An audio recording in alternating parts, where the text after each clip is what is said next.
Do you know how easy this shit is for Nerdy Tenor? Do you know how easy this is? It is so beneath him that we make him do Battle Royale Sims. But even though it is beneath him, he is happy to be here and to be doing the Battle Royale Sims. We are going to solve how to win money on Underdog in week 14. Let's waste no time. Let's get after it. It's Short King Summer, dude.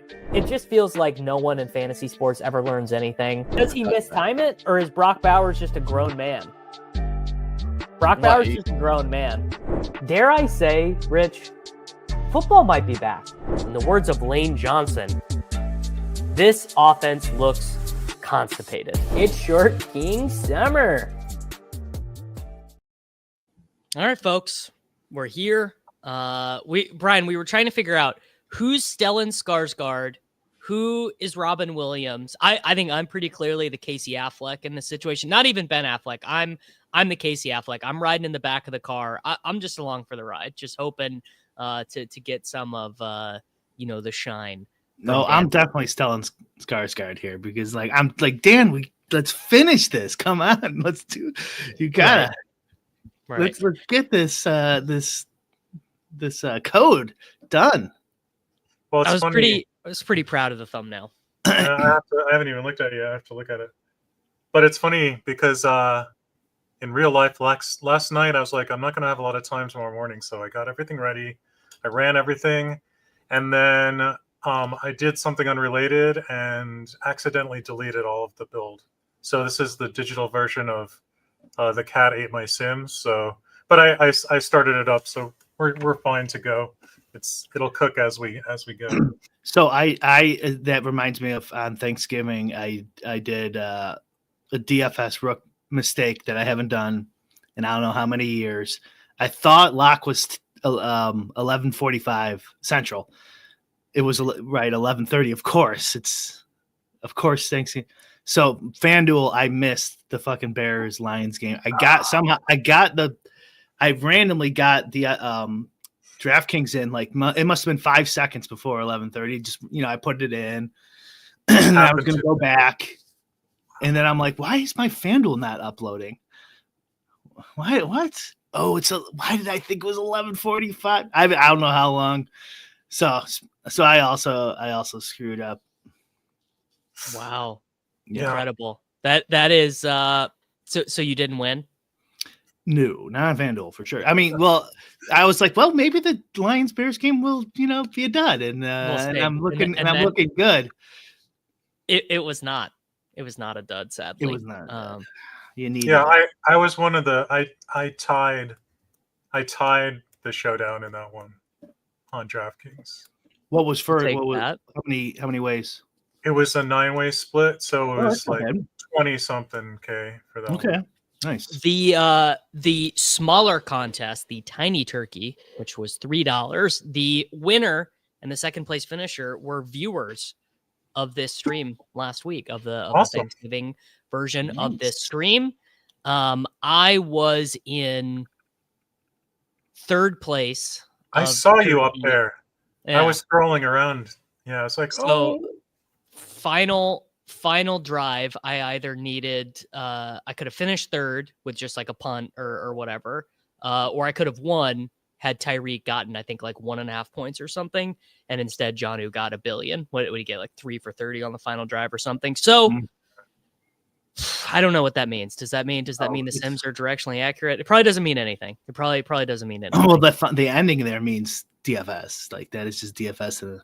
Whatever you need to happen. Well, it's the third time in the last 3 weeks that the final drive of a game has cost me 5 figures. Yeah. Which from my perspective, I don't watch for that. Yeah. Oh, Dan, I don't watch either. People tell me these things. Find out after the fact. they tell because they see my name on the leaderboard, and someone will be like, "Oh, dude, you were in first solo in Showdown, and then you lost." Crazy. Oh, dude, Ricky D jinxed. I swear to God, in our endgame forum, we have a no jinxing rule. Like we let it because me and you are both like. Crazy about the jinxing. Dan does not care, I don't think. I think Adam, I'm not sure if Adam cares either, but but like someone jinxed. I think it was me or Yuta. Like he was in first for the millie in something, and like, hey, good luck. With like one drive left. Insta ban. He won though. He did win, but then he posted after he win and like never do this again.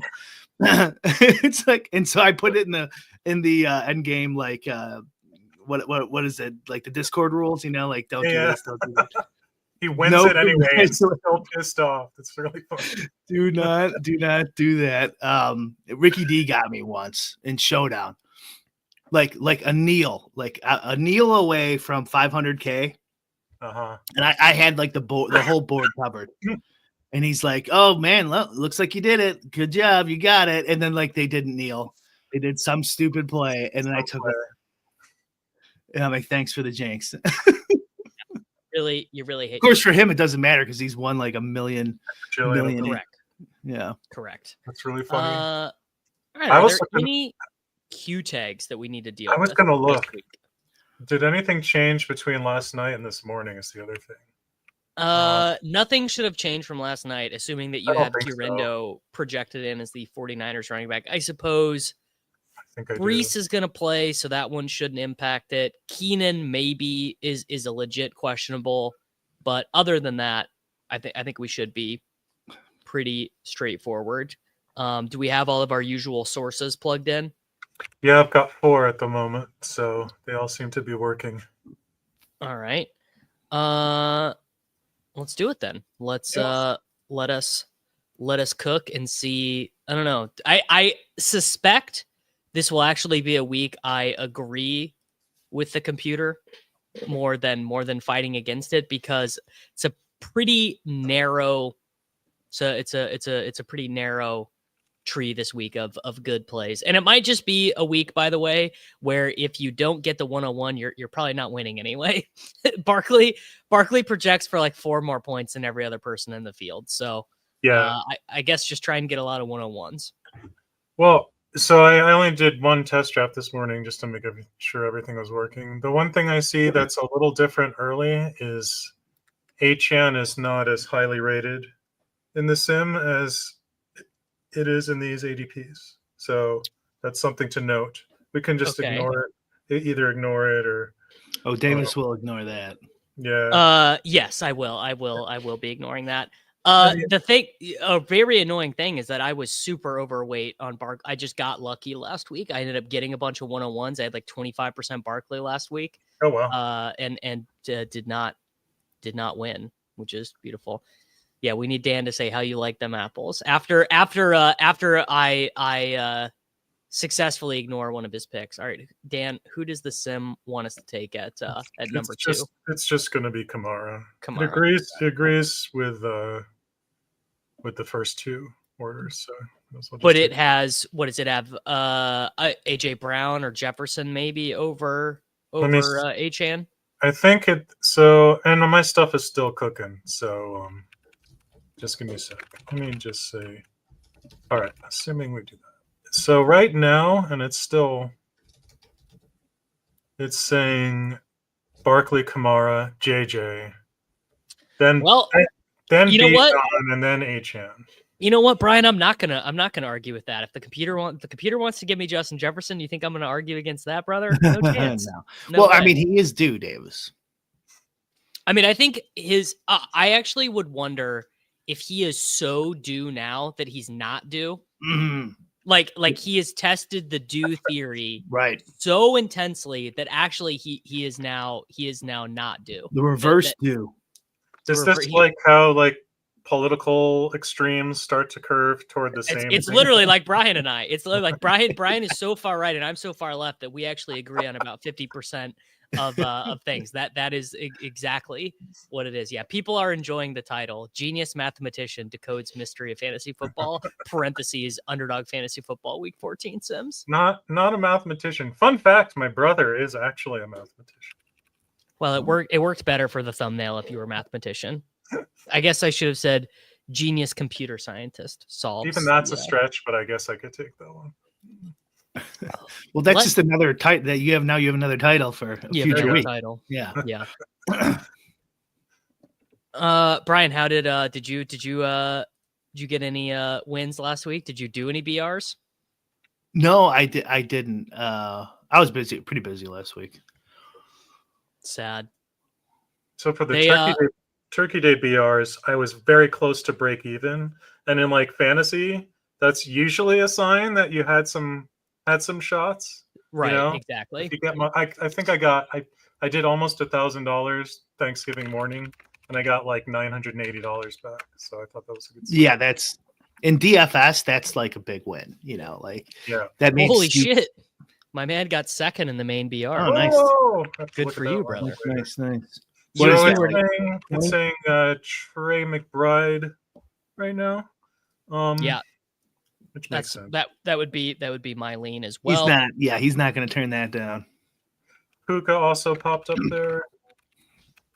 I think this is going to be one of those slates where there's a lot of scroll the F down at the last round at the wide receiver position, especially. Okay. That reflects I think I've done 30 of these so far, and that reflects kind of how I feel about it. Wow, you did 30 already. That's always good. BR strategy. I think. It's saying Kyron, Bucky Irving. It's definitely Kyron. So the reason why I did a bunch on Monday because everyone was drafting stupid. Christian McCaffrey was getting taken every time. So I was just waiting until the 6th round to take Jordan Mason. Now I didn't know Jordan Mason had an ankle injury. I will be able to. Some of those I'll be able to swap to Garendo. Some I won't. But basically, if people are wasting their 3rd round pick every single time on a 0, even if it's for a swap, I think you should be exploiting that. So I think I drafted like 20 on Monday. Nice. I got you. The Twitch army checking in. We love to see it. Garendo was not being drafted on Monday. It was Jordan Mason because we didn't know Jordan Mason was injured yet. We had no Kyle Shanahan. Kyle Shanahan is just the biggest dick alive. I am so sick of this guy, man. Yeah, those coaches who won't give you like the real deal. He lies, dude. He lies. He just like it's a different between I get some gamesmanship and stuff like that, the lying is just it's miserable. Right. Yeah, we're biased, but it drives me crazy too. Well, we're not biased though they're NFL is in bed with legalized gambling. They're sports books in stadiums, we can't have this stuff anymore in an advanced society. I agree with you. Yeah, I do think it. Yeah. There's going to be a breaking point, I think, with some of this stuff where they push too hard and too fast. There's going to be a back. I think it's already happening. I think we're already getting the pushback to legalize sports gambling, which, like, you know what? Honestly, I get it. You probably don't. It's a little much. Yeah. I was saying this on Lulz last week. Yeah. Or 2 weeks ago, I guess, when Pat was on. You go ahead. Like, people can't it's hard for people in our world to like wrap their head around. maybe it's a little too much. Like, it doesn't mean you need it banned, but it's saying Harrison, Devontae Smith, Devontae Adams. Okay, well, we're not doing that. It's saying Harrison is winning at the moment. So this is exactly what I thought was going to start happening. It's basically the wide receiver ADP is just ranked by how cozy the name makes you feel. It's not done by projected points at all this week. We had Aaron Jones and Drake London go. Okay. It's probably going to just have you do Kyler now, but let's see. So, yeah, it just wants you to go ahead and grab Kyler. And then what's left? And then it's going to be a receiver. Yeah. So that actually makes sense. So just thinking through what I said before, if that's true, and it's relatively flat at wide receiver, given that there's almost no opportunity cost at the bottom at wide receiver, none, it makes sense to lock down your correlation because you're not costing yourself draft capital by waiting on the receiver pick, as opposed to like in other weeks it'd be like, well, I'm gonna maybe take this receiver and hope hope I get this pairing coming back to me some of the time here. Now it's just like, no, just take it because it doesn't cost you much or anything, maybe. I guess it's interesting that it wanted us to double stack with it, that it wanted McBride and Harrison. Not that it's bad, but a lot of weeks it doesn't do that. A lot of weeks it avoids against that. And to be fair, there's some variance reduction tricks I applied to this sim to make it run a little faster. And I would suspect that will cause it to slightly overfavor double stacks. Because I don't want to bore everyone with the details, but no, that's what the show is here for. No, don't. No, it's you got some options here: DK Metcalf, Devontae Adams, JSN, Garrett Wilson. So for the purposes of this today, let's just pretend like Devontae Adams and Garrett Wilson don't exist. I'm so we don't have to. I'll take them some, but I'm just so sick of those guys. It listed DK first. Okay. So it thought $16.71 it thought for this one. 16? Now part of that is because the sims aren't fully cooked. It's actually, if you did the exact same draft again half an hour from now, it would be a lower number, but it should still be good. All right. Well, how does the law in Trump's America? How does the law handle that for Sklansky Bucks reasons? Do we get the full? Oh, that's a good question. That's a very good question. Yeah, I'll forward that. I've got a personal line to Robert Kennedy's office. Okay. So I'll ask him. He was his one of his pages was asking me last night about the seed oils and Pop-Tarts. So we were having a good discussion about Red 40. Okay. Last night. All right, let's hop in another one.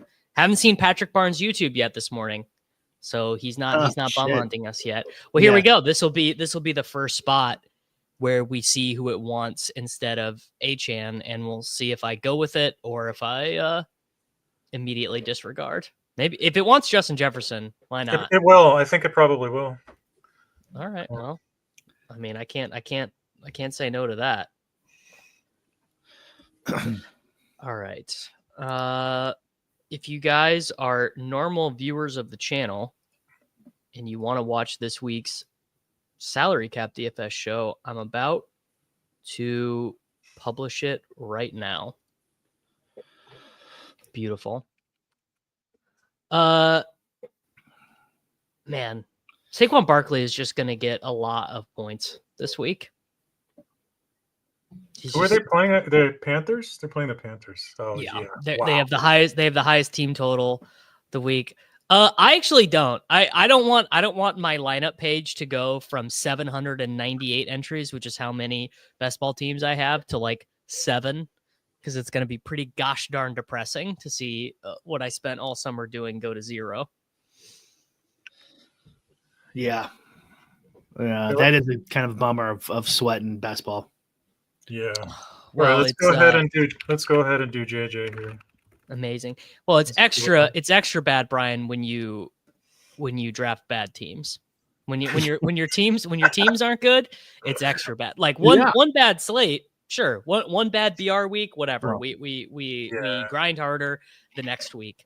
One bad best ball slate, and you live with that for 8 months. Right. So here's my question about Barkley. I need some no ball help. Like watching him in that game, at some point I was like, why are they putting him in at all anymore? Like why take the injury risk? That I didn't understand. Football players want to play. Trevor Lawrence suited up last week with a separated shoulder for a team that is eliminated from the playoffs and then he got smacked in the head and was out cold and is like lobbying to play this week. Yeah, I get it. I mean, I get it a little more for teams that aren't going to make the playoffs. Like I get that a little bit more, but like, why would you risk? Is this right? Oh, he is theoretically he could get it, although they have taken him out in some games when he still could have been in there. So I don't think that's 100% it.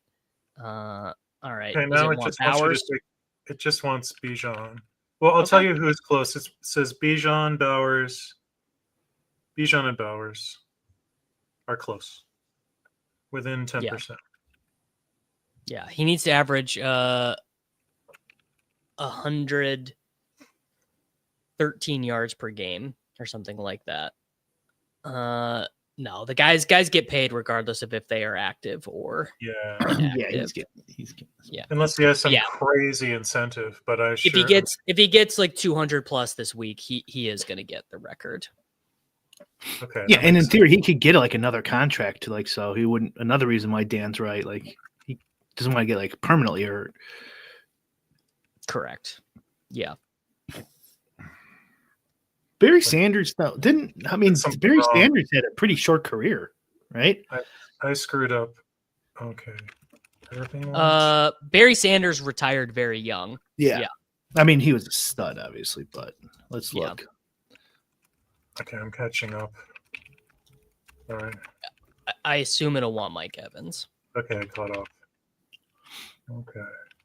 How many games do you think Barry Sanders played? Nope, it's saying Darnold, which we'll ignore. Connor, Evans, Evans. Mike Evans, correct. Barry Sanders might have both his records broken in the same year, by the way, which is crazy. He might have his college rushing record broken by Ashton Jeanty, and he might have his NFL rushing record beat by Barkley. Huh. Someone do the actual math, because now the chat is saying different things. Austin says 150 yards a game. Someone else said 113. Now Easy is saying 122. Someone give me the real number. Someone go do the math and confirm it for real, please. He had 2,053 yards rushing. Is that 122? Yeah, so he's getting. I believe Dickerson is the yards per game record because it was a shorter season when Dickerson played. Well, and even Barry was a week shorter. Correct. Yeah. If it tells us to take Darnold, skip that because we will just be able to get him fast. Yep.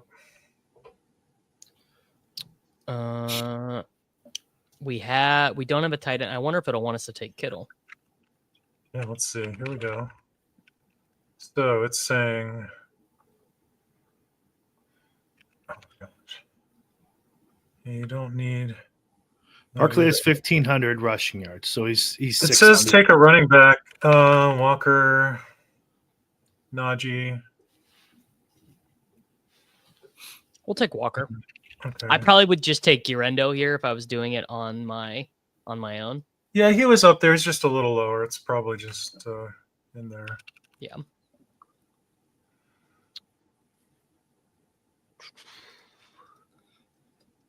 No. Well, regardless, he's getting a lot of points. He's getting a lot of yards. He might not. I assume he's pretty much a lock for the record, but we will see.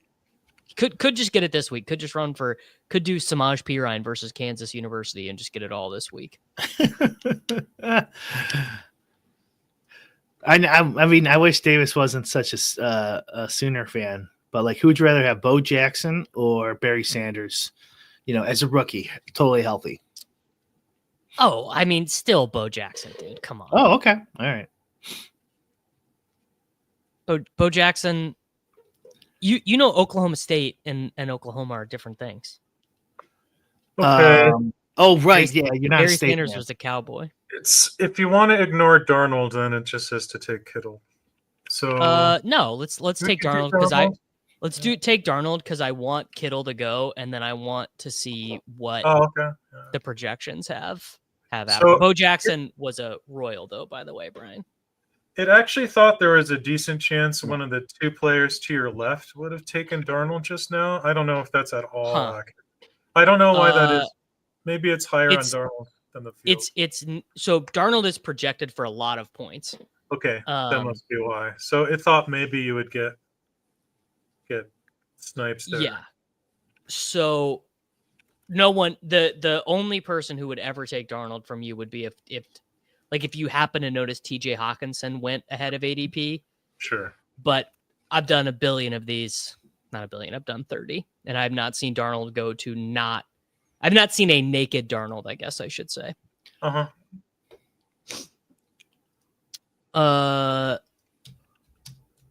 Brian, how did you celebrate Bitcoin going to $1,000 US? I didn't even notice till my brother texted me. Did you put a steak on the grill and bench press 225? All right. It's so it likes Hawkinson here. So it seems to like the double stack, but I'm not convinced it's real. I'm not convinced either. It's close. You could also take Ingram is next up. It says let's do that. I predict that Evan Ingram will be one of Peter's BR gems this week. Yeah, and it came in really close. It was less than a dollar difference. So it had you at $12.09 here for this one. We are raking money hand over fist. We are killing it right now. I ran out of ink on the printing press. We sure did. All right. Patrick Barnes YouTube still eluding us, man. Oh, we haven't ran into to Patrick Barnes YouTube yet. So I actually have a couple of decent sweats for the Monday Thursday slate because as per usual, every time I play those, I get way more of the lower ranked quarterbacks than everyone else. Yeah. So I've got a lot. Was that Jameis? I got a lot of Jameis. Yeah. I think I got 50% Jameis in a 2-gamer. Wow. But I didn't play that many entries, so I probably won't get anything. But and that was such an entertaining football game, I have to say. Well, particularly as a Broncos fan, you got to see a bunch of points and you got to get a win. I mean, how does one do 450 yards, 4 touchdowns, and 2 pick sixes? Like, that is just the most entertaining line to see on a football game. Jameis was born to play entertaining football, and we are gonna get to do a Barkley team. We get a Barkley team. So this, I'm going to make a mental map of this for my drafts for the rest of the week. What does the computer say that we should do when we take Barkley? Because I've really tried to do it since we've started doing these videos. Is just whatever the computer says when you get a certain player in the first round, try and follow those patterns. Interesting. Yeah. Because obviously I can't sit there and run sims. Another question that I wanted to ask you was, this probably is not possible this year, but maybe something to think about next year, is getting some kind of sim thing set up for the playoff best ball where we could really hack together the projected points and really just use the market implied probabilities of making the Super Bowl. But I think there's really something interesting there. I'd love to do that. It's a big project. Yes, correct. I absolutely want to do something like that. I think it's a first step. That would be what I do first, probably before I tried to tackle like BBM 6. I would do playoff baseball first. Yeah, to be honest, I think that I'll make a prediction right now. There will be some kind of sim-based draft helper, draft tool, draft rankings, something like that purports to be sim-based. Sure. For Best Ball Mania 6. I don't know who's doing it. I don't know who is coding it, whatever, but there will exist such a product. I don't know if it'll be very good, but it will exist out there. Yeah, full disclosure, like I always try to do like the most ambitious thing possible. But that doesn't always mean that something much simpler won't get you most of the way there. So it'll be interesting if and when I have something done to compare with what other people have done, using more. I don't want to sound pejorative, but more simple methodologies. Yeah. Okay, now it says, wow. Okay, Kittle, Jalen Hurts, Kyron Williams, Bucky Irving. There's a lot of choices. Kyron, Kittle, Jalen, Najee, Connor. We'll go Kyron. I'm gonna skip Kittle because if we want him, we can play him later. No, I'm still says no. It says given that you took that, it says Kittle, Jonnu, Pickens. So not Hurts. Right. It got lower. Now it says Hurts. Now Hurts is winning. There you go. Hurts, Kittle, Smith. Well, London, Pickens. My instinct is that is terrible because how can those guys both get there in the game? Well. But then my instinct on top of that is, well, yeah, everyone's gonna think that. That's got to be one of the fewest combinations of players who project for a lot of points together in the field. So yeah, I don't know. I don't know if I believe it or not. I would be skeptical of that one. It's hard to code that in to his sim because there's so much going on. You got to kind of code for efficiency. And knowing that Jameis is going to get the tush push and what's it called? Where you steal the touchdown? Vulture. I doubt that's in there, Dan, right? No. I have the actual football sims I have for this are very simple. They have to be very, very fast. So right. So that type of no ball is actually pretty useful even when using sims. Yeah, for sure. I mean, you have to know what your sims are doing, right? I have the luxury of knowing that, like, comparatively speaking, what my stuff is good at is, like, looking at the tree in your draft, looking at the likely pool of lineups you're going to face, but the actual, like, per lineup expectation has to be pretty approximate in order to run in a reasonable time frame. So there's just like a lot of trade-offs I had to make for this. So. Right. We say that on Endgame quite a bit. Like even when you're using like the public sims and solvers and everything out there, the more you know about what they're actually doing, the better you can then make these kind of micro adjustments. Yeah. So now. All right, choices within 10-ish%. Kate Otten, DK Metcalf, Njoku, Engram, Myers, Neighbors. Yeah, a lot of choices here. Jacoby Myers, DK Metcalf, Evan Engram. I'm not listing them in order because they keep moving around. Give me the top one. Top one is Neighbors at the moment by a 9 cents. We got Njoku. That's okay. It was very close. They both start with an N, Dan. They do. Now it still says Neighbors. It says Neighbors, Metcalf. Neighbors just do, Davis. Metcalf Neighbors now. Neighbors Metcalf Cup now. We'll go Neighbors. I think that I think our pal Neighbors might be also in the Justin Jefferson camp of being past due. Past due. That's okay. I like that. I was thinking Sims like the tight ends so much because it's seeing this group of wide receivers, Jerry Jeudy down to Deebo Samuel, is all the same guy, and it sees David Njoku projecting 5 points better than Pat Freiermuth and says those guys are not the same guy. Yeah. So it's always going to want and this is true in ETR's stuff that they post every week. They always have the tight ends like 5 spots ahead of ADP. Sometimes more. Right. It's all going to be about the opportunity cost.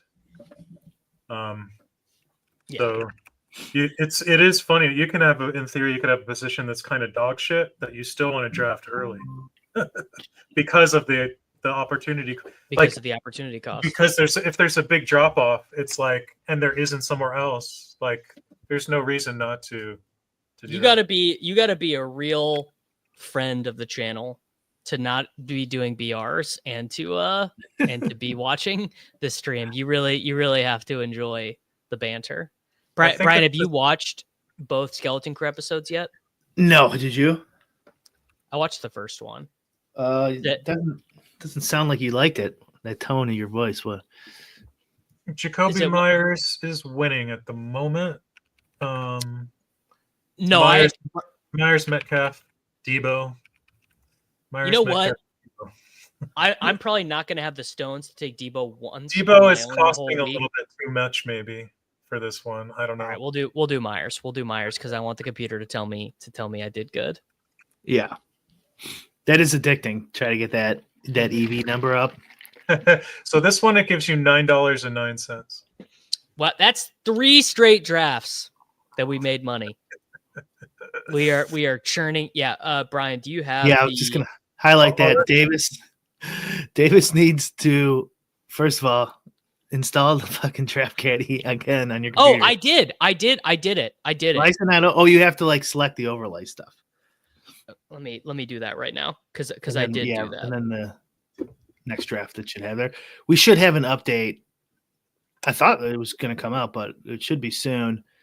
But I'm not seeing the ownership numbers fully cooked yet for some reason. So we do have numbers, but their sample size is too small. So wait until Saturday or something. Let me. That is a good question. Like I wonder, Dan. Like I usually around these combos for good like wide receiver QBs, usually like 43% equilibrium. I would want to say like historically for all these. Yeah. You know what? Why don't I see what my current sim says? And then for an RB, but the problem with that is again the sim won't know about the vulture situation. It's true. Yeah. But yeah, I would definitely take these numbers just as, hopefully directionally accurate. Are you looking up Saquon Hurts? Who are you looking up? I'm going to if it'll let me log in. I don't know what's going on here. And then I think we could just assume the EQ should be lower than that. Whatever it says, it should be a little bit lower. A little lower. Yeah, I think that seems. And then check back on the Draft Caddy. Like 2 days from now, it should be cooked. 44. Okay, I'm in. So which way do you want to look? Do you want to say when you draft Jalen? How often is? I like the totality. So of all drafts, what percentage are they together? Okay, I can do that. Let me go into. I don't know why it did that. This has happened to me a couple times, Brian, where the Draft Caddy or just like my extensions in general have gotten messed up, but it should be back when I reload it. I can't comment on the solver tool for best ball because I won't use it. I've already got the tool that I use. So they have one now too. More power to them. So we're looking for how many have Jalen Hurts and AJ Brown, right? Jalen Hurts and Saquon Barkley. Oh, excuse me. Yes, Saquon. I wouldn't mind AJ Brown too. Is Hurts like going? Okay. There's that, and then there's that. So Jalen Hurts and Saquon Barkley is actually pretty low. Let me see what that number is. I need to divide that by 6 because that's mathing. Okay. This is the thumbnail part right here. It's not that low. It's 25% in my sims. Okay, so that should probably be more like 15, 17% or something. Yeah, right. That'll be interesting to see what actually happens in real life. I would guess that. What would you guys guess the field is good? Under that or over that? Like a 17, let's say. What would the field be over? I think a lot of people will have my very 60 IQ thought of, I don't want Jalen Hurts and Saquon Barkley. They can't possibly get there together. They're still the same touchdowns. I'd be curious to know, like, what percentage of the Jalen Hurts Saquon drafters do not have a badge? That would be Right? that would be a very good. That would be really interesting because That would be very interesting. it could be one of those things. Every time I see something bad in my Sims, I console myself. Well, at least I'm only going to be playing against the bad players when I get this combo. All right, Brian. Do I want to use a third column for the caddy? Yeah, sure. If you want, you could do the team total, maybe. Game total. NFL. Sure. Okay. I just wanted to make sure I wasn't missing anything. Yeah, well, there's other stuff too, but yeah. Okay. You could also overlay custom whatever you want. If you had, if someone's using it and they have info they want to see from their personal stuff. The badge signifies how many drafts you've done or a certain percentage of winnings. It's negatively correlated with having sex. So yeah, the more the darker red your badge is, the more your wife hates you. Excuse me. All right, we're gonna do another Justin Jefferson team. Let's not do Darnold this time and see how much money it gives us. Yeah. So now that the Sims have cooked, it's going to be more conservative about your EV for reasons I don't need to go into. Unless you wanted to get into them.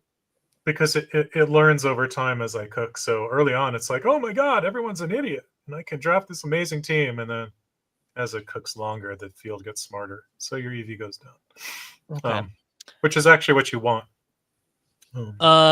What if I made this? Actually, the thing I've consistently done the best in has been playoff drafts, but it's not because I'm particularly good at those games. It's because the Chiefs have made the Super Bowl for each of the last 2 seasons. So as the prize pools have gotten bigger, I've had a disproportionate amount of my teams advance and get to the Super Bowl with 5-man lineups relative to the field, just because of sheer luck. We are talking kind of adjacently about this in the Endgame Discord right now. Like, what would you play if you were trying to make money? What was that, Davis? I said his wife is the deeper it is, the more your wife hates you. And he said he already meets the prerequisite. The draft's just procedural at this point. Here's the third pick. H-Man, so you can get Kamara. Okay. Well, that is lame, but the field is giving us some EV. Yeah. Also, yes, this is true. The EV on the playoff drafts is easier to realize because 30% is probably high. I'd give you 10 to 18% of the field is drafting lineups that are excommunicated from winning money. The EV of them is $0 after the draft. Yeah, I mean the answer in general is always where are the softest. Where are the largest number of bad players? Literally. It's that simple. Really that simple. Yep. And you want to get in early. Get in early. Whatever the game may be one of the first people. Yeah, if I could only play one game, the last game would be salary cap DFS on DraftKings. Let me tell you, that would be a snake draft of cash too. Yeah, the massive $50 double up has got to be the most negative EV contest in the history of daily fantasy. They really it's not the most negative EV. It's just always negative. It's always negative a small amount of EV. Yeah. Like it's not. You can do way worse than that. But and they really need to lower the rake on the in my head, but thinking like a player for all these years. It's like, why wouldn't you want to encourage like cash game grinding, cash game bros to make it a thing? Make like poker. That was huge in poker. That's all I played in poker was cash. I'd rarely play tournaments. But you can't, they don't encourage it because the rake's too fucking high and no one can actually beat it except for 8 dudes maybe. Right. Exactly. I think at the very highest levels you can beat it because of the combination of lower rake and very smart late swapping. But only against certain opponents. It's saying Kyron Williams, James Conner, Puka. Those are the 3. We haven't done Puka yet. You want to do a Puka? Yeah. Let's do Puka. Yeah. You want to you want the kind of the thing poker has that or it used to anyways, was that, I could make a living at this. It's theoretically there's people out there who make a living and you can in GPPs, right? But the cash game aspect is not really realistic anymore. And so, like, if they lowered the rake, you could bring that back. Maybe it's too late. Maybe they fucked it up too much. But, like, the idea of someone like, if I put time and effort into this, I can be a cash game grinder and add, 30, 40K a year to my. Yeah. So there will be more playoff best ball drafts coming. These are going to fill. I think the Little Mitten might already be full, which was the $3 one. There won't be a rake free one. There probably won't be lower than 11% in general. We talked about the play. That was last week, right? Where we talked about playoff. Yeah, best ball. I believe so. No, 2 weeks ago. Was it 2 weeks ago? So there was no contest open last week. They could go back and watch those. On the clock. I have listed James Conner, Drake London, Kenneth Walker, Aaron Jones, Tony Pollard. All pretty close. James Conner, Aaron Jones, Drake London. Yep. Jalen Hurts is a lower down option. Well, we took London. I think it probably wanted Connor. So James Conner and Kenneth Walker. There's your Ramondre Steven-Sims for the week. They're way up. But I will tell you that it's saying these are all pretty close, even at this node here at the. So I don't draft. I do not draft off of the ETR rankings because I think they're bad. I think they are directionally accurate, but I think they would be bad to like auto draft of. So I don't draft directly off of them, but I look at them. What ETR is telling you when they have Bowers at 3 is that tight end sucks and that you should be investing in tight end early, not late. That is what their math is telling you. And I agree with their math. Right. Or that another way of thinking about that is I'll get to that in a second. Let's do this first. It's gonna want Connor or Walker, I bet. Oh, actually, it's saying Connor, Walker, Jones, Pollard. These are all quite close. Connor, Walker, Pollard. Pollard at running back 11. I never thought I'd see the day. He used to be the secret scroll every single week. You went ahead and I'm going to go with Connor. That's fine. Yeah. I'm going to take Connor. I'm just generally anything within 5% of EV. I'm assuming is the same. Because you know what's going to be fun is that when we do these contests, Dan, for assuming that we're not all sick of each other by then, if we're doing these for the playoff slates, it's going to be full, primetime Palooza style. So it'll be your sims will be much more honed in. I don't know. We'll see. So much to do to make that happen. It's a lot. Wait, what do you mean? Like I meant playoff BR, not playoff best ball. Oh, I got you. Yeah. For playoffs, we can just let it rip. Sure. I think we will. My imagining is that actually we are going to get a decent influx of new players in playoff BR because people just want to be drafting. They've got their best ball mania payouts. They're wanting to gamble. That's my thought. Well, you do see that even in like Super Bowl Showdown, like it's like this temporary huge boost in number of players. So I would not be surprised. All right, we need a quarterback and a tight end. I'm very curious if it wants us to take Stafford or Kirk Cousins. It likes Darnold a lot. It likes Darnold more than any other quarterback right now. All right, well let's take Hawkinson then. Okay. But if you go to tight end raw, it says Njoku and Gramonton. So it'd be interesting to see like what happens. No, let's take Njoku and then let's see if it still likes Darnold, even though it knows that we have no other roster spots. That'll be interesting. Yeah, I'm curious as well. Because that could be a real signal, by the way. If it still does really like Darnold, it means there's something going on with quarterback projections that makes Darnold uniquely kind of valuable this week, which I would buy, I think. Yeah, I'll have to look at my sources after this draft and see what they have him at. We shall see.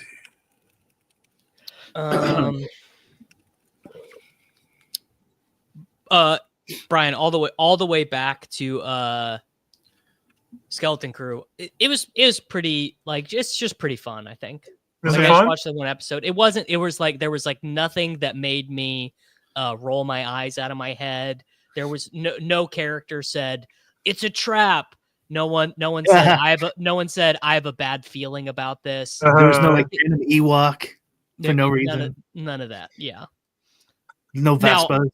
Now, there might have been. Yeah. What quarterback doesn't want us to take here? Let's see.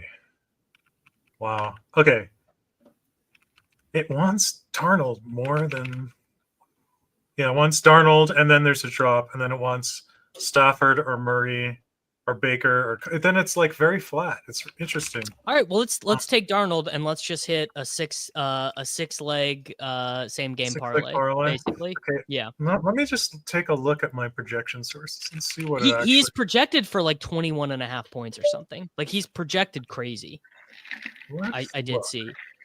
Now they're basically Brian, there's like a scene where they're like in a place, they're like inside something, and there could have been a lot of like member berries and stuff that I was not paying attention to.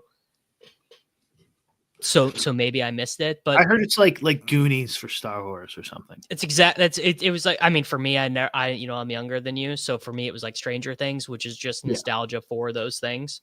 But yeah, that was the vibe. That was the vibe I got. Have you ever seen Goonies, Davis? Out of curiosity, really? No. Never seen Goonies, Dan. What's that? Think of all the movies. Think of all the movies Davis has not seen. He's never seen Goonies. So I'm rerunning this decision again for a little longer to see what it comes up with. So now, let's run it for another 30 seconds, and then I'll show you. We got nothing but time. So I looked at my 4 projection sources, and like 3 of them have Darnold between like 19 and 20, and one of them has him at like 23.5. So that outlier, the blitz, our good friend, yes. So that outlier is probably pulling him up a bit. So let's remove that then, or change him back to 21 points, or like still make it the most, but change it. So here's the deal: when I ran it longer, even with that, within 5%, it was. Let me do the math. 10, 60, 55. So it was Darnold, Stafford, Murray, all in the same bucket there. So why don't I quit my build? I'll edit Sam Darnold down a couple points, and then I'll resume it. So it'll just sort of gradually move back the other way. I won't start over from 0 because that'll take too long. Okay. If you are in the NBA BR streets right now, you're a stronger man than me. I gave up after like 2 weeks. It's exhausting, dude. Like, also, it's sort of the opposite of what I was talking about, or what we were talking about earlier in terms of profitable contests. Those are just reg fests. It's like people get their rankings, they auto draft. Well, I'd be now surprised if anybody is printing in those. I'll just put it that way. No, there are the badge bros, that sort of like community. They are printing. They're really doing very, very well. They are. So who is the fish in those? I would assume. Frankly, I would assume people who directly download the ETR projections and do no adjusting. They don't adjust for ADP. They don't adjust for anything. And probably people, yeah. So it's just people massively duping each other.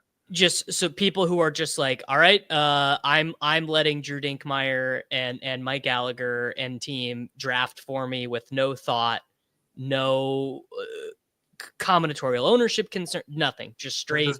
Dink takes the wheel. Which, like, to be fair, if I was going to turn my profitability over to one man, Dinkmeyer would be pretty high on the list. But obviously there is a huge law of diminishing returns where even if, like, let's say the ETR projections were the literal actuals for the night. You know what I'm saying? Like, you got to upload everything they had was exactly what would convey. Your EV would still be nuked because you dupe with someone else who's drafting up the same rankings. Right. And rankings are not everything, right? Otherwise this game would not be interesting.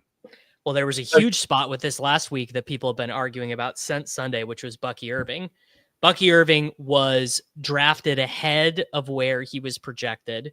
Some players in the BR pool had none of him. Some players like me had 30% of him, which is not to say I'm a genius, because I'm not. You could look at other guys I've had 30% of, and it's been terrible. But just, yeah, there obviously is a huge art to knowing where projections can be wrong. And yes, this is the biggest issue you'll find when you do NBA BR auto. If you don't do it in a thoughtful way, you'll have you'll get Nick Claxton. You'll end up at the end of the night with 80% of Nick Claxton because you had him ranked 32 and the field had him ranked 34. And you do not, though, actually, not theoretically, both theoretically and in actuality, your 6th-round pick should have the greatest amount of diversity because your confidence in them being correct should be the lowest. It's not just the confidence, though. It's also just that the tiers are so huge. Like, exactly. There's so many options that are basically identical projection. Like, even if the projections are perfect, you're just, like you said, you're just hosing your EV. Especially if everyone else is hosing it in the same way. It's like you're just screwed. That's a good example where projections are not the reason behind the EV. It's the ownership mistake, right? Yeah. Wow. Yeah. If you can identify, I should know this. I don't know if we might have NBA combos in the update. I'm not sure, but if you can identify over own combos, like you just don't do those. Yeah. Just don't do those, and your Skolansky bucks will go up. Yeah, I feel basically, like NBA, that's the most critical sport in which to do that, I would imagine. Especially if all this is true, right? If they're everyone's just putting ETR and auto. Well, I can tell you with 100% certainty that is true. And do you know what? You know what? Well, it's even crazier because they used to make you take a step to do it. You used to have to manually input it. Where like, I pull up the FanDuel points, I sort by projected points, and I do it myself. Now they just straight up have the player IDs there for you. So it literally is download CSV, upload CSV, enter draft. You could max the contest in 45 seconds. Wow. I always wonder about that for like Drew and Mike and Jack Miller and Dank and those guys. Like, do they ever think about the responsibility they have to the market? Like, people literally wager every weekend millions of dollars based on their opinions. It's kind of a crazy responsibility if you think about it. It is true. I'm sure that occurs to people. Even I get paranoid about stuff like that. Yeah. So I'm thinking about how I would do this. If I was gonna, so I think here's the strategy. We upload ETR's ranks, at whatever point is optimal, probably right before lock. Open 20 the contest drafts. Closes too early. Whatever the time is. I don't know what the time is. Do like 20 drafts. Well, first of all, identify the combos you want to avoid, and then readjust the ranks accordingly. So, like, let's say like the first and second round is always this combo. Change that somehow. Do 20 drafts. Change it again. Do 20. Open it. So you open 20. Let that out while that's happening. Change again for so you're doing an EQ within tiers, but avoiding the combo, and just do like 25 sets. So you're getting some. Yeah, you're describing something that pretty close to what I did last week a couple times. Yeah. Okay. Yeah, that's what I would probably do, and that should only take you. It shouldn't be too much work. Yeah, it's very easy to get a lot of volume in. Well, I was going to say, here's a way you could do. You use RotoGrinders projections, use SaberSims projections, use stochastic. I mean, obviously the ETR projections will be best. Yeah, I think you still want to use the best one. This is kind of a misunderstanding of some, I think, no offense, Chip, principles of like DFS especially. We still want the hot, the most accurate projections. Always. Sure. As always. Yeah. And so like if we can identify with like a high likelihood that certain combos are happening, I think there's no argument. You would just use the most accurate projections you can make or find, and then avoid those combos. And that's here. much This better is than also an edge. Is if you've got a good read on news, like if you Yeah. just like the field is drafting this guy's Q, but he's actually out. Yeah, I'm seeing in a sim, or whatever. Like within these narrow constraints, how would you best go about it? Yeah, if you know ball, use your no ball. Yeah, so Yeah. I always end up saying the same thing you just said. I think I posted about it. The projection. So in traditional GFS, you get people who kind of not conflate two things, but sort of couple them too tightly. So like projections and ownership are two separate considerations. But then people will be like, well, isn't it better to have projections that are slightly different? Because then I'll get to different combos. Like, well, if you're using the projections to generate your lineups, maybe that's true. But in theory, those are two separate considerations. You want the most accurate predictions possible, and then you want to properly account for things like correlation / dupes with other lineups, right? Those are separate problems. And some people just tie them mentally together, but they're not the same thing. You always want the best projections you can get. And then you figure out how to get different with them, is what I would say. That said, there is something to be said for wisdom of the crowds, too, when it comes to projections. I've seen situations in sports in certain games where, I don't want to give too much away, where let's say I have projection set A and projection set B, and when I run my tests on projection set A, it is noticeably better than projection set B. But if I combine them in a clever way, it's better than either of them.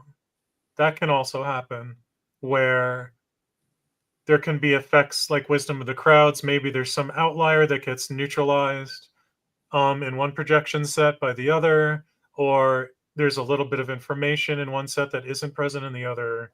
So it's a tricky question. So in theory, you could get value from an inferior projection set, adding it with something better in a very clever way or a simple way. But yeah, in general, I just wanted to hedge that a little. But you want the best projections you can get. Like, that's never a bad thing. Yeah, and so if you're petty theft or whatever, he's making his own. So he gets both. This is why he won. He's got both, where he's different, and his projections are better because it's all him. So he's not using rotor grinders in lieu of ETR. He's making his own adjustments, and then he gets both benefits. So right. I think that's where people get confused. Like, if you are making lineups in a traditional way with an optimizer, then having different projections will, depending on how you do things, will often make it easier for you to make different lineups, right? That's true. And if your projections are just better, then it's like it's all just gravy. But still, the point holds. You still want the best possible projections, no matter what. Certainly. And just kind of dispelling this idea that's pretty popular, that you just want to be different for different sake. It's like, I'll just get different by using this. Is like, no, homeboy. Now, you might think rotor grinders is better than ETR or whatever. Like, that's a valid, whatever you think's the best but then use that. Whatever you think is the best. Still play very badly. Yeah, sure.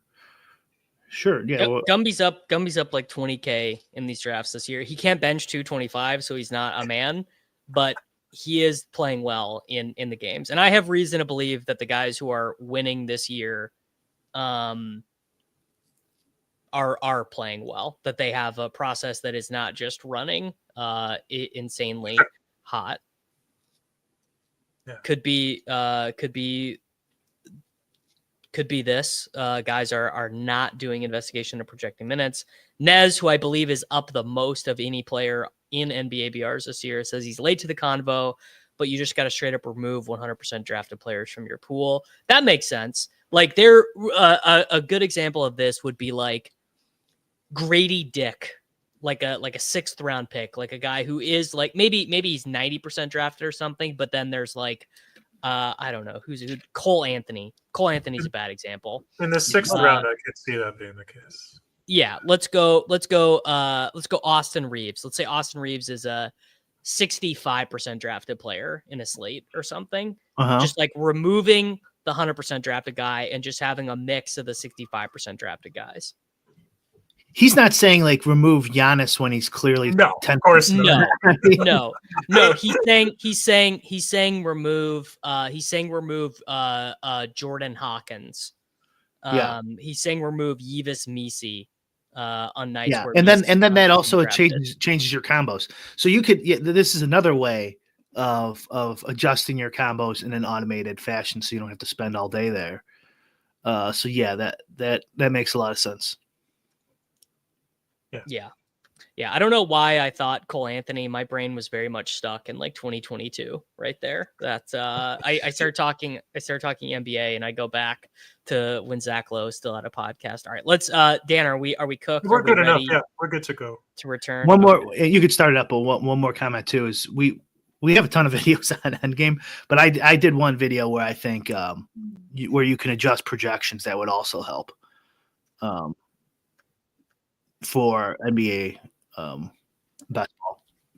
But you have to, as long as you understand why you're doing it and what your goal is, it's all fair game. I mean, ultimately these are tools that we're using to make good lineups. So like I've heard people do all sorts of, abominable things with optimizers that sound terrible, but they make sense for what the goal is of what they're doing. Like they have all these tricks, and it's not because they think the numbers they're putting reflect reality. It's because they have something they're trying to get to, and they are using the tool to get them there. So as long as you're clear about why you're doing what you're doing, it's all it's all fair game.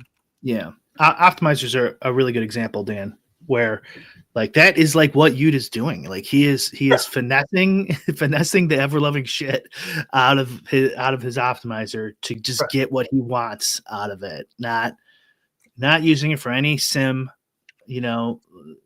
or whatever advantage, game theory advantage. He's just bullying it to give it the lineups he wants. Yep. All right, welcome to the team. Well, actually, is it still going to want Justin Jefferson after the recook? Oh, that's really interesting. So now that it's saying Bijan. I was going to say now that yeah, that makes sense. Now that it doesn't think Darnold is the GOAT. I'm actually Darnold is very good, but not the GOAT. I'm actually going to do Jefferson because I want to see what the recooked Darnold projection. But Jefferson's past due. I only took him down 2 points in one of the 4 sources, so it's not like a huge change that I made, which is interesting. But that right there does show how fragile and how not fragile is the wrong word, how finicky this stuff is. Yeah, well, so I should comment on that after our next pick because there's something I should say again, even if I said it a few shows back, about solvers and EQ strategies and EV and strategy volatility. So I'll get to that in a sec. Did Bijan just went? Okay. So, Gumby, are you using ETR's numbers in your post-lock sim analysis? Out of curiosity, I believe he uses Sabre too. I think he uses both. Wait, who just went? Is that what? Oh, sorry. Trent. Okay. Well, okay. That's a new one.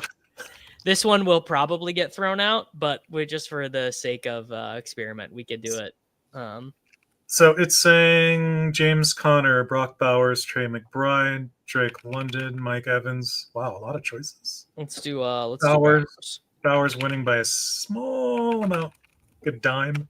Okay, Bowers it is. So I was going to say about the fragility of strategies. Yeah. So anytime, and this holds for any kind of EQ strat. So by definition, it will always serve up whatever it thinks the highest EV option is as the strategic option. Because if it didn't, you wouldn't be at equilibrium. So anytime you have multiple options, that means it thinks they're all the same EV. That's the only time you get multiple options. Otherwise, it would just say, this guy is worth more, so you should just always take him. Because of this, an option that is just slightly better than another option will always be taken. And so a relatively small change in EV can lead to a relatively large change in strategy. So you can't judge the significance in EV from the change in strategy.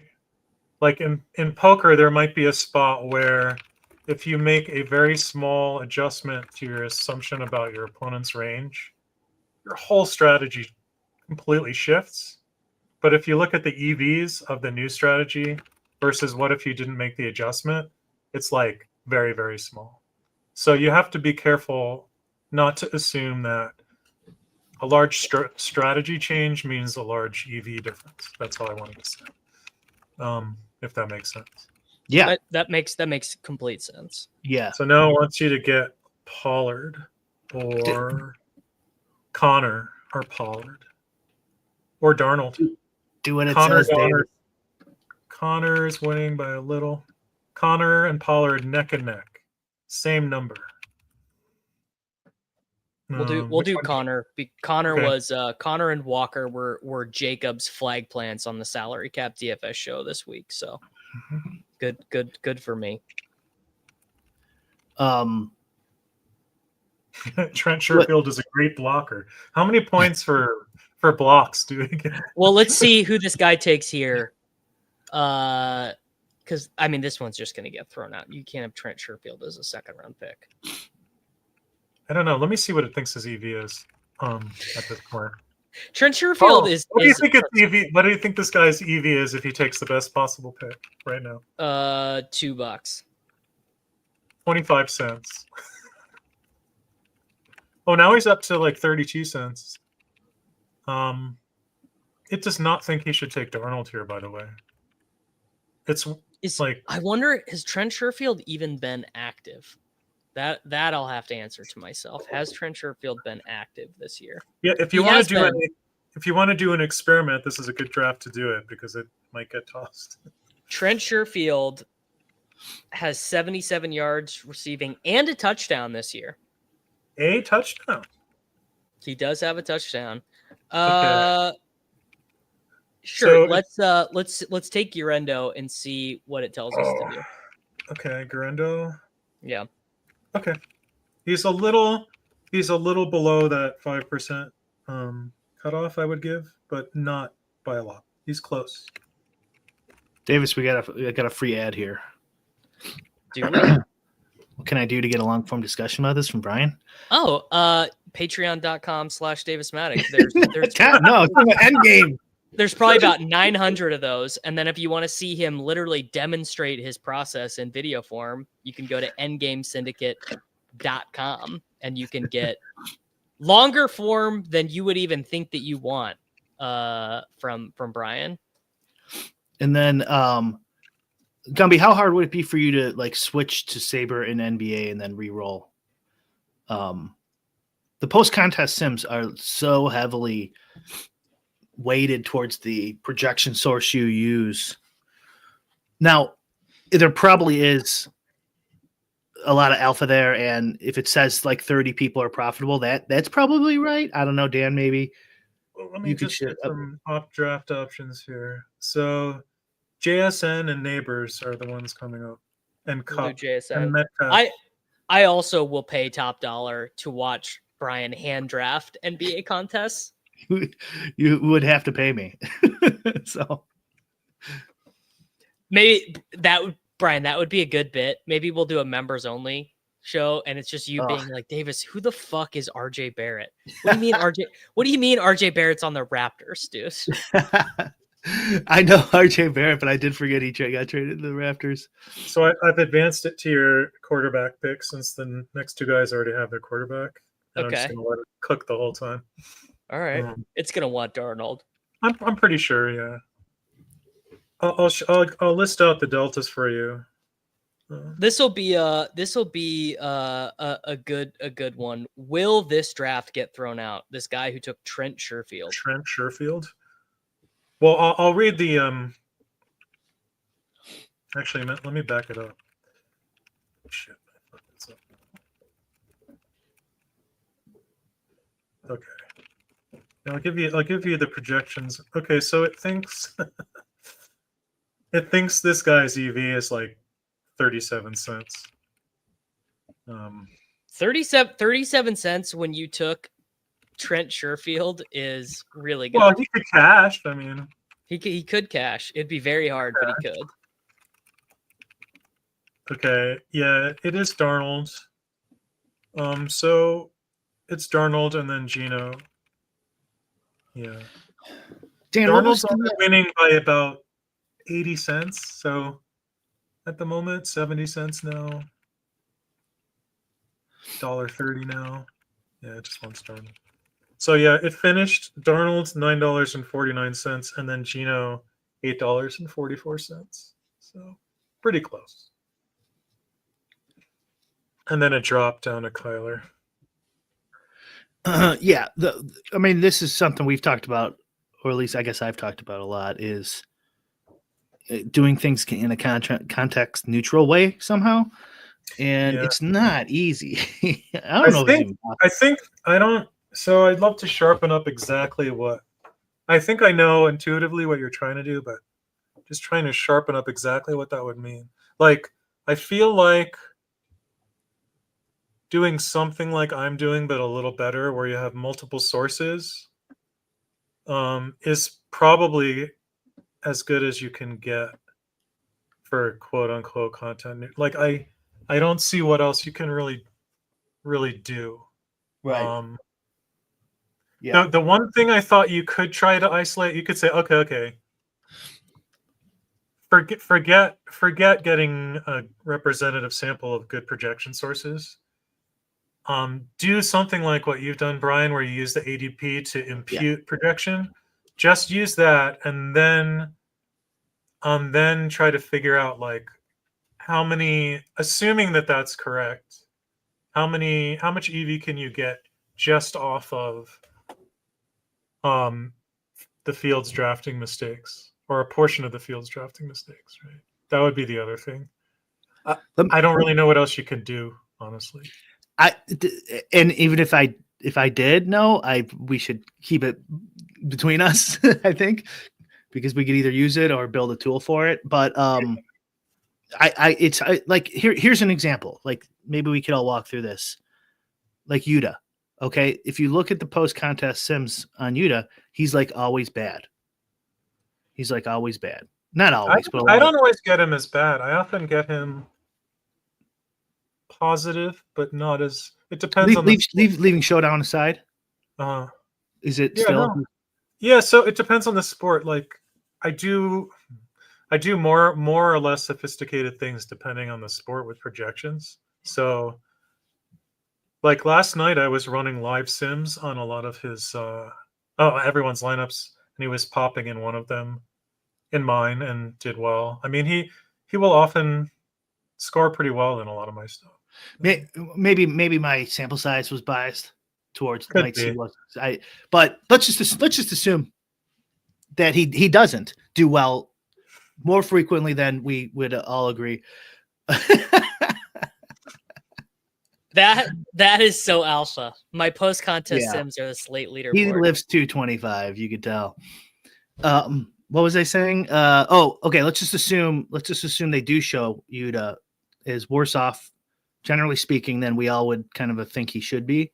Sure. How do you, or Petty? How do you then fix that in your post contest sims? Now, there probably isn't a way, but it would be nice somehow to be like, Yuta took 50% of this guy that Sabre didn't like. Like, let's roll it in a way somehow where we assume he's right. What if he's right? Now, what does the EV look like? And then mix it all in with the standard projection. Something that I don't really know. I think you could do a post-luck projection adjustment based on players you think are sharp. So you would do some kind of mapping after the fact. You would have to track these players over a long time, and you say, Utical's. If you look at ownership, his R squared for ownership is higher than the field. So when we see him over-owned on a player, let's boost the projection by, I don't know, 1 or 2%. And then if he goes under, let's subtract a couple percent. And you do that for all of the sharp players in the field.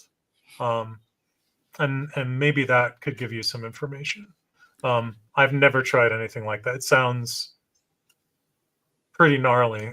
I was going to say, it sounds like a great way to do it, because it would be lending credence to people are playing good and who have a black box for their process. You know what I'm saying? Like the people who consistently win but don't do content, you're like, I don't know what they're doing. But yeah, doing instances like that where you're like, okay, so let's try and filter out what he's doing for projections and for combinatorics. Not only that, like what I want to see, this is more the ADP idea that Dan referenced earlier. Like, just given these combos, just like assume everyone is right. Just assume everyone's right. Is there any strategy going on, where like in best ball, like that this guy's better at taking positions in a certain order, or these type of combos, or he the player like he's over-owned on a player, but it makes sense given the whole field. That type of context neutral for projections.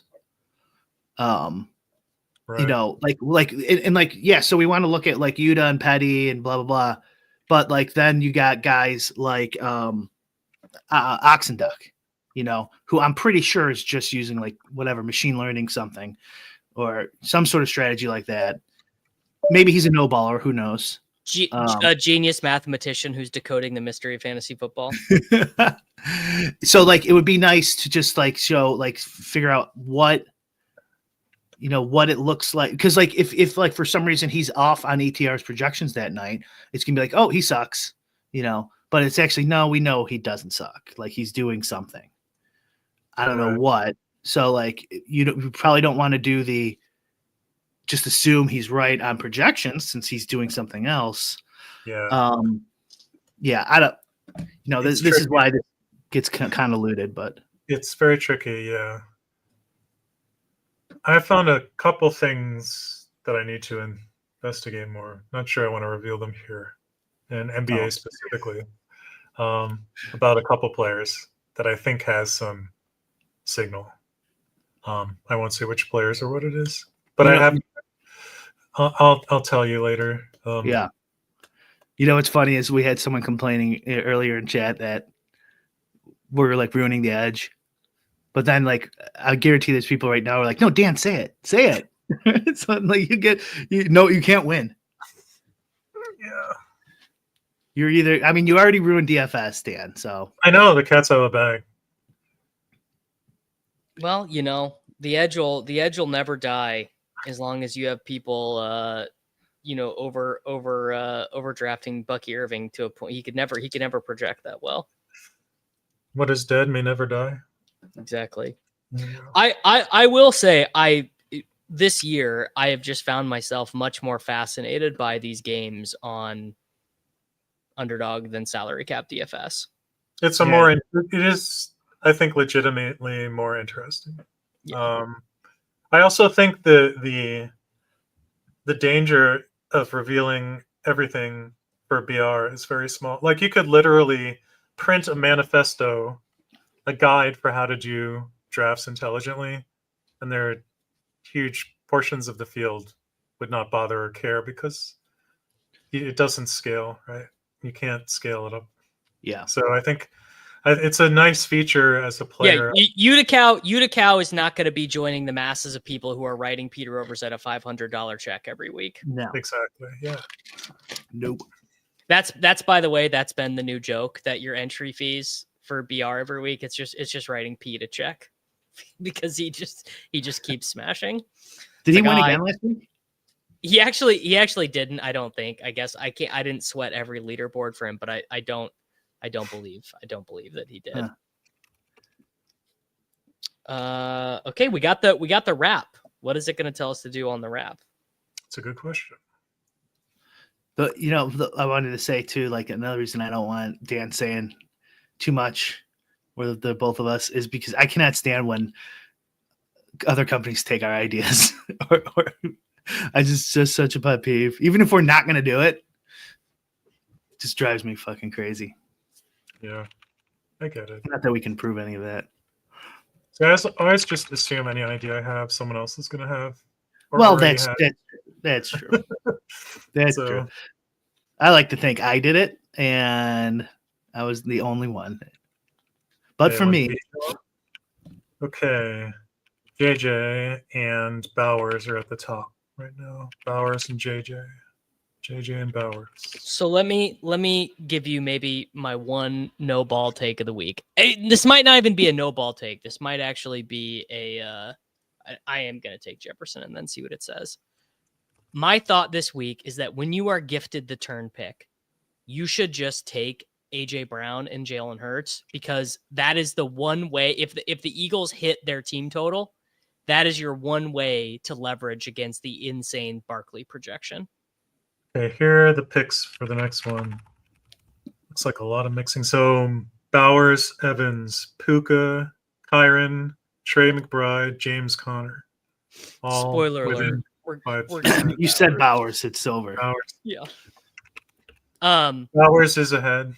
But just thinking through from a game theory perspective, and in how projections work, and in how actuals work, AJ Brown and Jalen Hurts together on the same team, if that is in fact part of the winning lineup, then you have eliminated 16%. What's the math? 16%? You've eliminated all the 101s. The 101s can't win because they took Barkley. And there are very few universes where all of them would be optimal, where AJ Brown, Jalen Hurts, sure, I guess maybe, I don't know, 2% of the time, 1% of the time or something, it could happen. But by and large, you are probably killing 16% of the field. That's really interesting. Do you guys agree with this? If we is this way too much hubris that dupes and sims are so popular because of lulls? Or no, it would just been exactly like it is now if lulls didn't exist. You mean the conversation about dupes and sims and everything? And the products, like getting the products out there. No, lulls has a huge part to do with it, because the lulls influences Peter, who has a huge YouTube channel.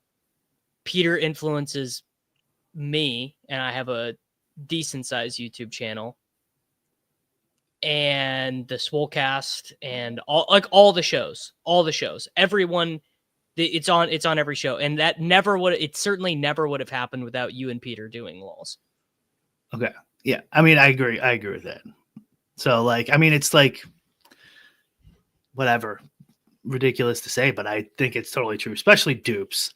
Like, people did not give a shit about dupes. I think it would have been found out by someone. The question is, who would have talked about it when? I don't know. I think it definitely would have, but there's like I doubt like Stochastic would have been like, we need to develop a sim product and get it out there. Like I'm sure like 1,000 of their first subs were probably turned on to sims from us. Mm-hmm. Something like that. It could be. So if you assume that's true. And I know the guys at SaberSim said they weren't going to do a sim product. Well, there might be. Yeah. Wait a second for the pick. Let's see. Aaron Jones and James Conner and Swift and Walker. Conner, Jones, Walker. I'm not going to do Jones with Jefferson. Right. Let's do Walker or Conner. We've been taking Conner. Let's do Walker. Okay. Let's diversify our risk a little bit. It might still have us take Conner here, although I don't like that as much, obviously. Wait, Okay, now it says it's re-rolled. Yeah, I'm gonna ignore that.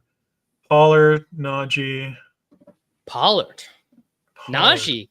How much of Brian, would you be stunned if I took Najee Harris because the computer said to do it right now? I would. I'll do whatever the computer says, Pollard or Najee. Yeah, Let it Najee roll. is beating Pollard at the moment. Wow. I did. You can't blame that on me. You saw me move it. I saw me move it. I saw it. What happened? I was not looking. I was moving Najee to the top of the queue, but and the time.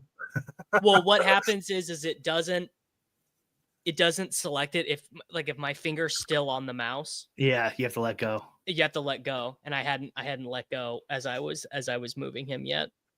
He missed the snipe. If this is Call of Duty, he's dead. Yeah. I was gonna do it though. I very much was going to exceed. I think weirdly, I think the Browns guys are very overdrafted in this week. Winston, Judy are very overdrafted, but they're going to be underplayed in salary cap DFS. Just always a very interesting thing. I haven't looked at the pricing for the main slate. Judy is like the wide receiver 19 in DraftKings pricing, but he's the wide receiver 11 in Underdog ADP. Oh, interesting. Yeah. Well, it's that thing. It's that thing Brian always talks about. It's like when guys being expensive on DraftKings, people think that's bad, and then when they're expensive on Underdog, people are like, oh yeah, love expensive guy on Underdog. Who are they playing? Who do the Browns play? The Steelers. Oh, okay. Yeah.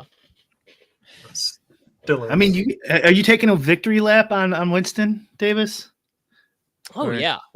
I mean, look, if you use my waiver stuff, you probably have Jameis Winston on every fantasy team you have, and you probably have Elijah Moore. So you probably got some of the bigger wins.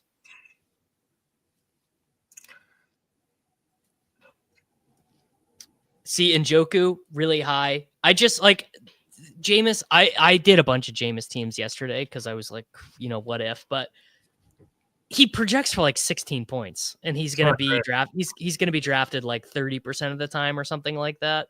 Very, very high.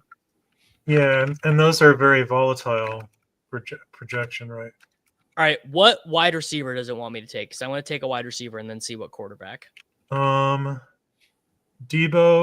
DK, JSN, Harrison. All right, instead of Debo, let's take Juwan Jennings because he's the right 49ers wide receiver to take. If Gumby is still in chat, he is. What? I love how you know for certain. What shows a higher EV for the best players, NFL or NBA, in your post lock sims? I'm interested because in my head, Dan. Are we picking somebody? Sorry, go ahead. We are. It says Darnold and then Purdy. Yeah. You know what? I'll have no Purdy all week. Right. I mean, it's going to cost you like Juwan Jennings and Purdy. 75 cents. I hate that. That's good. Okay. Your Brock Purdy pick, you have a little, but you still managed $7.04. So what do you do with? Do they even take pennies anymore? Can you use those? Pennies cost more to manufacture than they're worth individually. They do, although they last a long time. Yeah. Once you make them. Hey, you know what? DM me on Twitter. I'll give you a free copy of Madden. One of the Madden people DM me and gave me some free copies. Even though you're not on Mutt? I am on Mutt now, bro. How's your team? Have you spent any money yet? No, I'm not going to spend a penny. I told you. I'll get top 100 without spending any money. We are using Mr. Tenor, Mr. Dan. We are using his proprietary, not available for public consumption sims to draft Underdog fantasy teams on Battle Royale. Hey, hook, Mr. Sanders at Brick in the TakeCast Discord, and he will hook you up. I said Twitter. I want him to follow me on Twitter at least. Not Davis. I promise you, he already follows you on Twitter. Gumby is a physical therapist who's probably helping a 76-year-old woman work through some shoulder pain right now, so he can't answer your question. Gumby says in Discord it's about the same. NBA, NFL. It's about the same. Okay, because my intuition would be NFL should be higher. Oh, my intuition was NBA should be higher because NFL, I'm thinking NFL is such an insanely variant game, but that has more to do with actuals than with post contest sims. So I'm never mind. Yeah, variance is usually good for good players. Yeah. He should just sim it in. I'm sure he does sim it enough. I could run my stuff and let you know for draft. Oh, okay. I forgot you probably have NBA going too, right? Oh, Josh Allen goes, so we're gonna get Kamara again. Kamara, yep, sweet. Mums.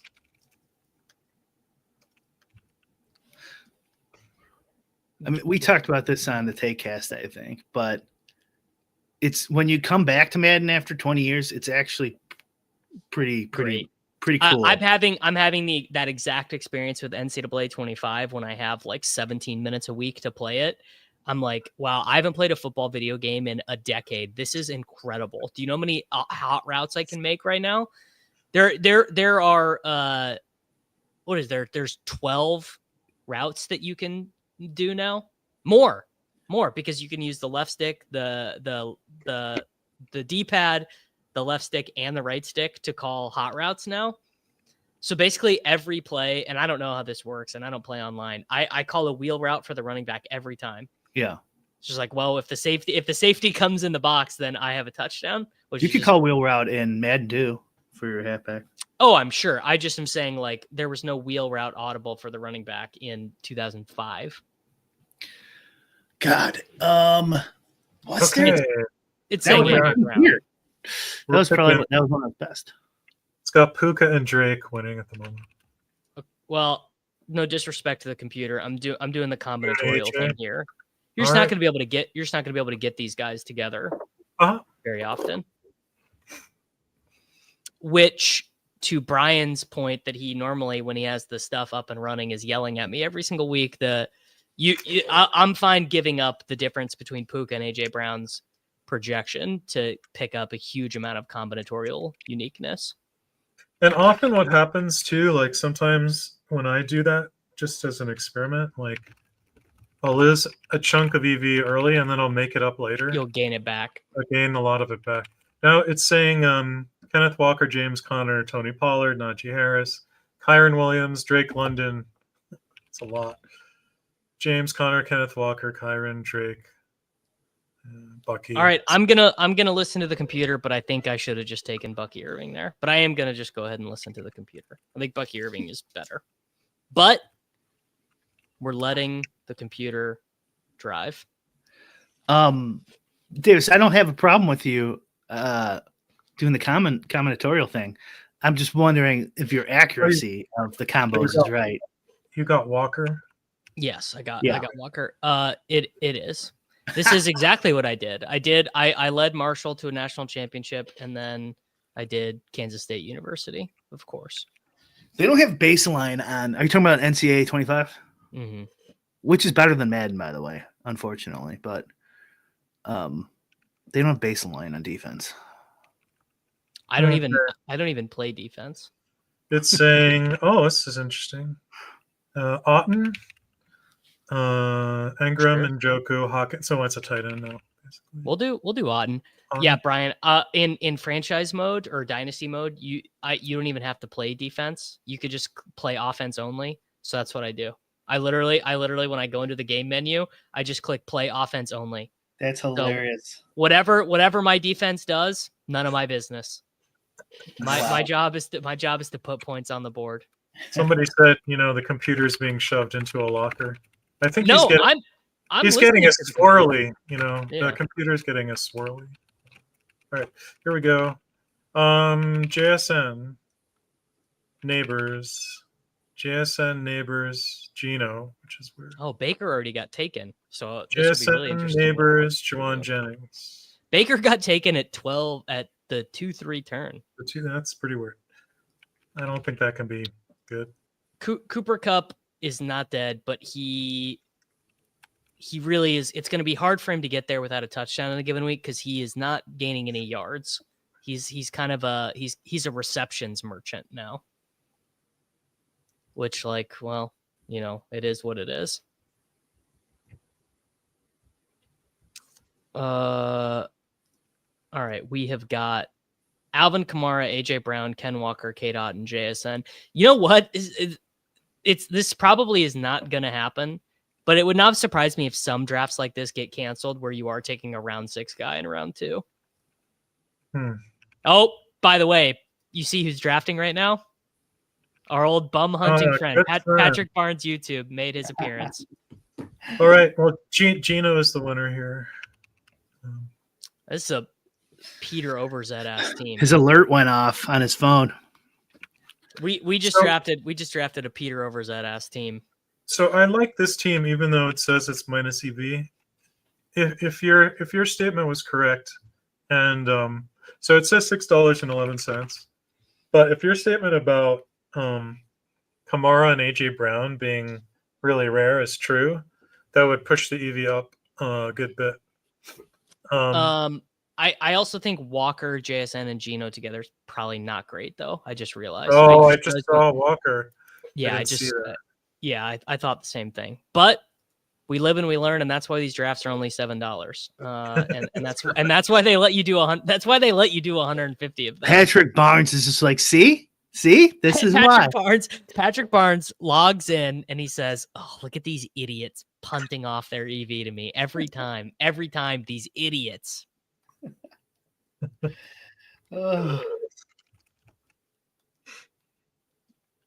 Yeah, the old Seattle Seahawks onslaught when these teams played each other 2 weeks ago, they scored 3 points on offense. I mean, you really can't beat it. Yeah. I wonder if this is like Patrick Barnes YouTube's I wonder if his kid is like napping right now. And so this just happens to be the time where he can draft BRs every week, and he's like, probably, yeah. It's probably something completely random like that. He's got your channel notifications on. It's like he's rocking his baby, like, go to sleep. Davis is drafting. He does follow me on Twitter, which leads me to believe he might know. But it is I need to get he needs to tell me about how to do YouTube. I believe he has 1 million YouTube subscribers. Yeah, well, we looked this up before. I don't think it was that high, but it was up there. It was a lot. It's like 400,000 or something, I think. Yeah, so Patrick Barnes YouTube, 458,000, so half a million basically. But he is not posted in a year. We never got to the bottom of this. He makes so much EV bum hunting you. He's just like, I just gotta stop this. I could either do bum hunt Davis or YouTube. I gotta pick one. What's more profitable? All right, Kamara went. Who does it want at 3? JJ or Bijan, either one. All right, let's ride the Justin Jefferson Express. I'll never complain about getting Justin Jefferson. Actually, now that I ran a little longer, I did prefer JJ. Be interested to run that node for a good long time and see what the final answer is. I think that basically on the results of this, the computer is with me enough. I think we got to just say this is the Justin Jefferson week. He's the gold star play. He's got to be. He's facing his old quarterback. Kirk Cousins is on the other team. They're in the dome. Huge game. Brian, I'm ready to do it. He's the due play. Okay. They're playing the Falcons. Okay. Well, he's due, past due, and now he's so past due that he's back. He's due again? Oh my God. That makes a lot of sense. Yeah. It's like Jerry Jeudy in the Broncos game was like encouraging the boos. Like when they were booing him on the field, he was like gesturing. It was pretty funny. It's saying Trey McBride, Kenneth Walker at the moment. We'll do McBride. Mike Evans also in there. Which one are you going? I'm gonna do McBride. McBride, okay. Brian could have told you that. You said one of the Davis players. Well, here's the key. You said one of the 6 guys I was right about drafting these teams in the offseason. So we got to. I mean, this is the final week before advancing in the big best ball tourneys, so I'm doing all that I can to try and profit off of this week. I mean, it would be like if Justin Jefferson gets 32 half PPR points this week, that is really what we need. That's what we need in these streets right now. Do you think Patrick Barnes is just like, opening like 10 tabs, and then when you're about to do a draft, he just enters them all to make sure he gets into this? No, I think every time. What I think probably happens for real is I think probably this is just his window where he does drafts. Like his kid but like is, he could be, doesn't mean he has to get into ours. Like, no, right? Like ours could fill and then he's fucked, but it doesn't. He's always in. There are not that many BRs. Yeah, like how many BRs do you think are active right now? Like probably 3. That's got to be it because he's maybe like 6. Well, 6 is even kind of hard to probably get in. Like he has to be watching. No, you can just click enter and you just are in every one that fills. Okay. This is Darnold, Williams, Pollard, Jones, London, Connor, DK. Wow, this is the flattest EV curve. We'll do Kyron. Kyron, okay. Yeah, you just enter. I mean, that's what I do. I enter. This is when I'm mass multi-entering. I enter 6, and then every time I make a 6th round pick, or when I'm about to, I enter another, and that keeps me rolling. That's what I do. 5 and 8 at a time. But I do that. I do one at a time because I'm trying to test my software, and it's too crazy to do multiple with my stuff. But I just chain them like that. There's a little bit of view behind the paywall of what it takes to donate $500 to Peter Overzet every single week. It's so funny. Like I've spent so much time drafting these teams. I believe I've 150 max every week. Maybe I didn't week 1, but I think I've 150 max the main BR every week. That is impressive. I think what could I have done with all that time and money if I would have never entered a BR and just instead bought Bitcoin? I could have like read an entire book, probably multiple books, and would have made, $5,000 or whatever on Bitcoin. Yeah, you really do have to enjoy drafting. Yeah, I think so. Yeah, I find it exhausting, and I'm an obsessive person, and even after about 10 of these, I'm like, ugh. Yeah, I am also a very mentally ill. I mean, if you got me 10 years ago. Sorry. Go ahead. We're picking. Connor, and then a jump, and then like a significant jump. Is he Connor is the Steven Sim this week? I was just no. Hold on, wait. No Connor because he's Walker. Because we have McBride. Yeah. I remembered that time. I was just gonna say, who is the Ramondre this week? It's Connor, and it's not close. Connor, he has been popping up every time once we get to about pick 14. Pick 4 or 5, yeah. What about Justin Jefferson? Like we're getting him every time. Well, we've had we had one guy pick someone random in the 2 spot, but we had the 103 like 4 times. And then we had the 103 4 times. Yeah. Okay. I think that one is just a little random. But yeah, I agree. The Connors. That's one where I'd have to be like, do I actually believe that or not? So does it want Kyler or Darnold? It wants Darnold. Let's just throw it for a loop and take Kyler. What about McBride? It's giving us McBride a lot too. Is he a Ramondre? He's an expensive pick though. Yeah, I don't think it counts when they're expensive. I think the Ramondre. No, I think it does. I would define it as the ADP after this show goes like significantly higher. So even if like your ADP is 12 and you go up to 3, like that counts in my book. That's how I would say that's Ramondre. Because Ramondre, remember, it wanted us to take Ramondre in like the 1st and 2nd round, I think, that week. Yeah, that was the most dramatic version of that. Was the first one. I'm gonna look at the projection for Connor after this. So okay. So now it's giving me I see who Davis wants. Jacoby Myers, DK Metcalf, then a jump, then Marvin Harrison. Wait, Metcalf you don't want with Walker, right? These No. are I think those are all bad, and I don't want Ignore. And that's Devontae, Debo, Jerry Jeudy are the next. I took Devonta Smith. I like that. Kind of like that pick. Yeah. Not even in my list. Yeah, I know. Well, he's not in your list because some people have him projected not to play, I think. Oh, okay. That would explain it. I was going to say about these draft stuff. You could have got me when I was like 21 or whatever back in the day when I was in 14 home leagues, waiver wire bro. I would have been like, this is the coolest site ever. Well, the reason why I probably would not have gone so hard on it, but then Pete kept winning. So I was like, fuck, I got to chase Pete, man. Yeah, one Davis. 1 week, I'll tell you guys this. And I'm not going to tell you what week it is, but 1 week I just wanted to see.